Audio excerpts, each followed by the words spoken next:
livro, fazia umas tretas pra render. Era engraçado pra caralho.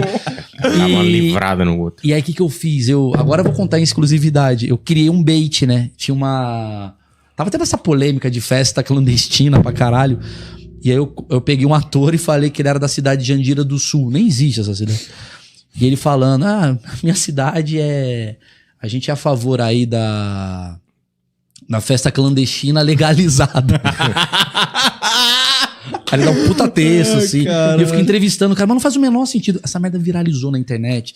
1,5 milhão de views. As pessoas falando, mano, esse cara é um imbecil. Esse cara falando, esse cara tá certo. Uma cidade que nem existe. E não é a primeira vez que você faz isso, né? De viralizar os negócios. Que não faz o menor sentido. Eu amo isso, velho. Um exemplo disso chama Diogo Defante. Exato. É o da Cunha. Lemos da Cunha. Tem mais alguma coisa aí, Will? Tem um cara aqui bem desesperado querendo que eu faça uma pergunta pro Maurício. Ele não conseguiu doar no superchat que ele tá na gringa. Vamos dar um boizinho.